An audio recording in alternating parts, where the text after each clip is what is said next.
It was like those old choose-your-own-adventure novels.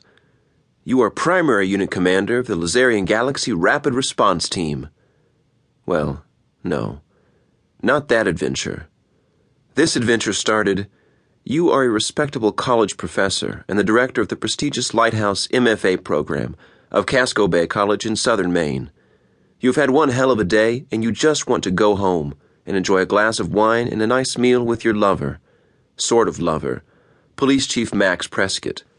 But as you approach your office in Chamberlain Hall, you spot a kid slumped in a chair outside the door. Even from this distance, you can see that the kid is having a worse day than you. If you want to do the responsible grown-up thing, keep walking. If you want to make life easy on yourself, turn around and leave before he notices you. Once upon a time, it would have been no choice at all. But Swift was older now, against the odds, and he took a certain pride in the fact that he no longer ducked out on his responsibilities. Besides, he recognized that tall, dark, and despondent figure. Tad Corelli was one of the most gifted students to take part in the Lighthouse residency program. He reminded Swift a little of himself at that age, minus the self-importance and mile-wide self-destructive streak. Swift found his keys as he reached the door. He glanced at Tad. "Sorry, I was held up. Have you been waiting long?" Tad lifted his head, and Swift dropped his keys. "What the hell happened to you?" Tad wore a dark coat and a black knit cap. The cap framed a bruised and battered face. One eye was swollen shut. His bottom lip was split and puffy.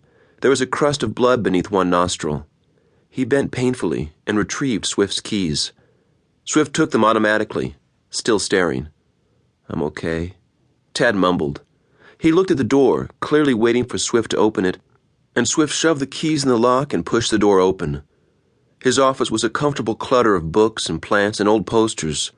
The desk was an antique. It had belonged to Carl Sandburg. The leather chair behind the desk had belonged to Swift's own father, the poet and dramatist Norris Swift. The chair in front of the desk was a comfortable second-hand club chair. Swift put a hand on Tad's shoulder and guided him to its beige plush depths. Tad leaned forward, head in hands, and Swift closed the door. What do you need? He was at a loss. Physical violence was not his area of expertise, though he'd had the shit kicked out of him on occasion. But then he generally had it coming. Nothing. Tad looked up, met Swift's eyes, and managed a gruesome smile. "You should see the other guy, Professor Swift." "What happened?" Tad put cautious fingers to his split lip. "Doesn't matter. Look, I have to go away for a while. Please don't drop me from class, or the Lighthouse program." "Where are you going?" Tad shook his head. Swift sat on the edge of his desk, trying to read Tad's face.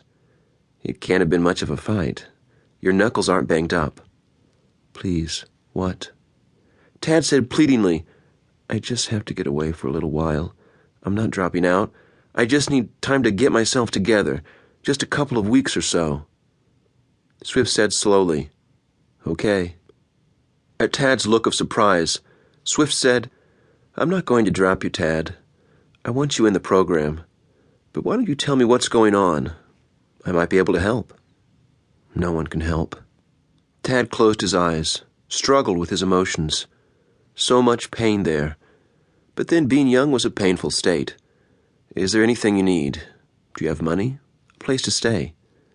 Tad's head moved in negation. Swift gave it some thought. Pay it forward. He was alive today because people who didn't have to had taken a chance, had reached out to help him when he needed it most, not just once, but several times in his misspent youth. He leaned over his desk, pulled out the top drawer, and fished around for the spare key to his bungalow. He withdrew his wallet, rifled through it. He never carried a lot of cash. Not anymore. It was too dangerous. He got out of the habit. One of a number of habits he'd got out of. "I can give you $20 and you can stay at my place on Orson Island while you figure out what you're doing." Tad opened his eyes, his expression one of disbelief. "I don't know what to say." "You don't have to say anything. I've been where you are. Just take the time you need, get your head straight, and come back ready to get to work.